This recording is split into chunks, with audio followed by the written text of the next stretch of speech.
안녕하십니까. 대한변호사협회 인증 부동산 건설 분야 전문 변호사 법무법인 기성의 대표 변호사 박보준입니다. 오늘은 평동역 지역특조합을 상대로 한 부당이득금 반환 청구해소에서 승소한 소식을 준비했습니다. 광주지방법원은 지난 25년 4월 29일 원고의 세대주 지위 상실로 인한 조합원 자격 상실에도 불구하고 의뢰인의 청구를 인용하였습니다. 본 승소 사례를 통해 전국 지역특조합에 가입하신 분들 중 유사한 피해를 입으신 분께 도움이 되었으면 좋겠습니다. 본 사건의 피고 평동역 지역특조합은 광주 광산구 하산동 291번지 1원을 사업지로 하며 광산 중흥 S클래스 포레스트라는 아파트 단지로도 홍보하고 있는 현장입니다. 피고 조합은 22년 7월 14일 조합 설립 인가를 받았습니다. 이번 사건의 의뢰인께서는 22년 1월 23일 피고 조합과 조합원 가입 계약을 체결하셨고 이후 22년 5월에 총 1억 1,900만 원을 나입하셨습니다. 계약 당시 피고 조합은 22년 9월까지 조합 설립 인가를 완료하지 않을 경우 납입한 분담금 전액을 환불해준다는 환불 보장 증서를 구매하였습니다. 그러나 25년 1월 13일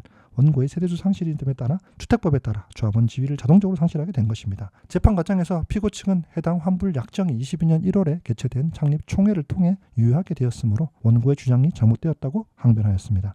또한 원고의 조합원 자격 상실을 이유로 분담금 반환 의무가 없다고 주장했습니다. 그러나 법원은 피고가 주장한 창립총회 의사록에 환불 약정에 관한 내용이 명시되어 있지 않고 피고가 조합 설립 인가를 받은 22년 7월 14일부터 약 1년 6개월이 지난 24년 1월 29일에 이르러서야 원고의 환불 약정 주장에 대한 이의를 제기한 점을 근거로 피고의 항변을 받아들여지진 않았습니다. 특히 법원은 원고의 세대주 지위가 상실하여 조합원 자격이 없더라도 피고가 원고에게 환불 약정을 교부하며 계약을 체결하게 된 행위가 있었고 그 약정의 유효성에 대해 뒤늦게 이의를 제기한 것은 신의성실의 원칙에 반한다고 판단했습니다. 결국 법원은 피고에게 1,560만 원 및 이에 대한 지연이자를 지급하라는 판결을 하였습니다.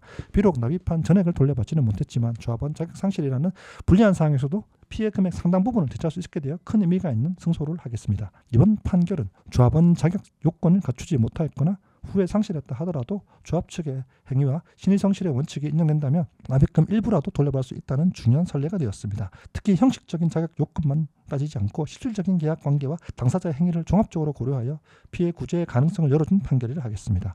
저희 법무법인 기성은 지역특조합 관련 사건에서 다수의 승소 사례의 경험과 노하우를 갖고 있으며 조합원 자격 상실과 같은 불리한 상황에서도 법적 대응을 통해 피해 회복의 가능함을 보여드렸습니다. 유사한 피해를 입으신 분께서는 저희에게 상담을 받아보시기 바랍니다. 이상 광산 중흥 S클래스 포레스트 승소 소식을 전해드렸습니다. 항소 가능성도 있지만 피고가 항소하지 않을 경우 곧바로 집행 절차에 들어갈 예정이니 집행 소식도 계속해서 알려드리도록 하겠습니다.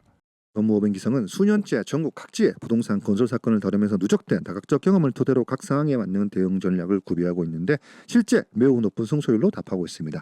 상담을 원하시는 분께서는 법무법인 기성 홈페이지나 카카오톡, 대표전화로 언제든지 연락 주시면 합리적 금액으로 당연한 권리를 찾을 수 있도록 도와드리겠습니다. 이상 행할기, 일월성, 이뤄낼 목적을 반드시 행함의 결과로 말하는 법무법인 기성의 대표 변호사 박보준이었습니다. 감사합니다.